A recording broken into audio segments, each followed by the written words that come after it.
আমাৰ ইছলামিক যিখন সমাজ সেই সমাজৰ সমস্যাৰ ওপৰতো আমি ইয়াত আলোচনা কৰিছো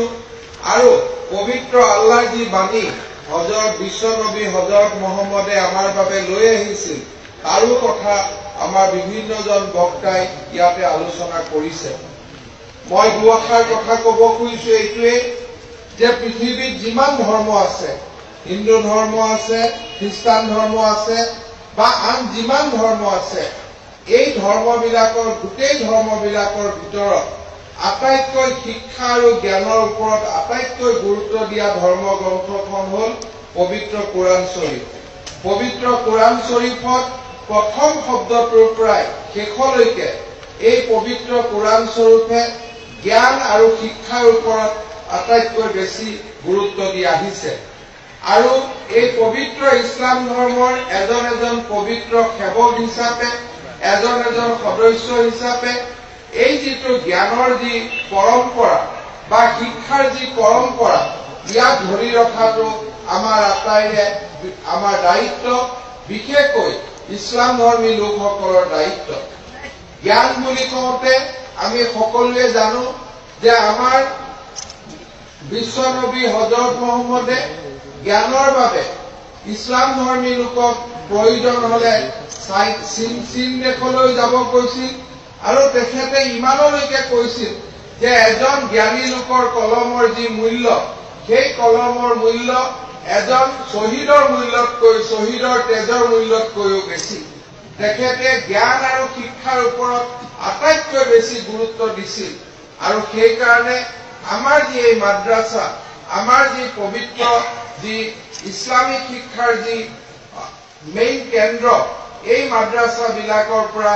জ্ঞান আৰু শিক্ষাৰ এটা ডাঙৰ পোহৰ সমগ্ৰ সমাজখনত বিয়পাৰ আজি প্ৰয়োজন আছে। আজি আমাৰ সমাজখনত আটাইতকৈ প্ৰয়োজন হৈছে যে আধ্যাত্মিক শিক্ষা। আমাৰ সমাজখনত আমাৰ মানুহ আগবাঢ়িছে, মানুহৰ গাড়ী হৈছে, মানুহ প্লেনত অহা যোৱা কৰিব পৰা হৈছে, মানুহৰ টকা পইচা হৈছে, কিন্তু আধ্যাত্মিক শিক্ষা নোহোৱা কাৰণে মানুহে যিটো নিজৰ আটাইতকৈ ডাঙৰ চৰিত্ৰ মানুহ বুলি ক'লে যি বুজা যায়, সেই মানুহৰ চৰিত্ৰটো লাহে লাহে মানুহে হেৰুৱাই পেলাইছে। আজি মানুহে এই আধ্যাত্মিক শিক্ষাৰ অভাৱৰ কাৰণে মানুহে নিজৰ দেউতাক মাকৰ মূল্য বুজি নোপোৱা হৈছে, মানুহে নিজৰ ভাই ককাৰ মূল্য বুজি নোপোৱা হৈছে, মানুহে সমাজৰ মূল্য বুজি নোপোৱা হৈছে, মানুহে দেশৰ মূল্য বুজি নোপোৱা হৈছে, মানুহে ধৰ্মৰ মূল্য বুজি নোপোৱা হৈছে। সেইকাৰণে আজি আমি যি ধৰ্মতে পালন নকৰো কিয়, প্ৰতিটো ধৰ্মই আমাক যি আধ্যাত্মিক শিক্ষা দিছে, সেই আধ্যাত্মিক শিক্ষাৰ আজি আমি গুৰুত্ব অনুভৱ কৰাৰ সময় আহি পৰিছে আৰু আধ্যাত্মিক শিক্ষা আৰু সাধাৰণ শিক্ষা বা জেনেৰেল এডুকেশ্যনৰ এটা সিনথেসিস বা এটা মিক্সাৰ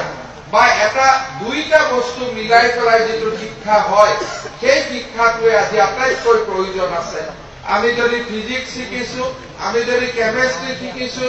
আমি যদি মেথামেটিক্স শিকিছো, আমি যদি ইংৰাজী শিকিছো, কিন্তু আমি যদি স্পিৰিচুৱেল সায়েন্স যদি আমি শিকা নাই, তেতিয়াহ'লে আমি পূৰ্ণ মানুহ বা আমি টোটেল মানুহ কেতিয়াও আমি হ'ব নোৱাৰো। সেইবাবে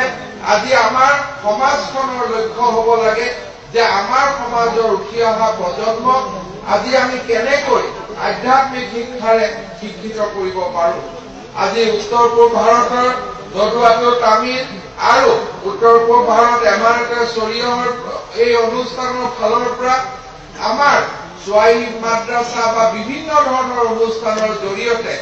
একেবাৰে সৰুৰ পৰাই আমাৰ ল'ৰা ছোৱালীসকলক আধ্যাত্মিক শিক্ষা দিয়াৰ এটা বিৰাট ডাঙৰ প্ৰচেষ্টা এটা আমাৰ হুজুৰৰ নেতৃত্বত আজি আমাৰ গোটেই নৰ্থ ইষ্ট ইণ্ডিয়াত আৰম্ভ হৈছে। প্ৰায় ৪,০০০তকৈ বেছি আজি সৰু ল'ৰা ছোৱালীৰ বাবে আজি মাদ্ৰাছা হৈছে আৰু আমাৰ সমগ্ৰ মাদ্ৰাছা শিক্ষাৰ কেন্দ্ৰবিন্দু হিচাপে এই দেৱাইল টাইটেল মাদ্ৰাছাই আজি সমগ্ৰ দেশৰ ভিতৰতে এটা ডাঙৰ সুনাম কঢ়িয়াই আনিবলৈ সক্ষম হৈছে। আমি সকলোৱে জানো যে আমাৰ এই যিখন মাদ্ৰাছা আছে, সেই মাদ্ৰাছাৰ যি কেৰিকুলাম বা সেই মাদ্ৰাছাৰ যিটো শিক্ষা পদ্ধতি, সেয়া বেলেগ মাদ্ৰাছাতকৈ বহুত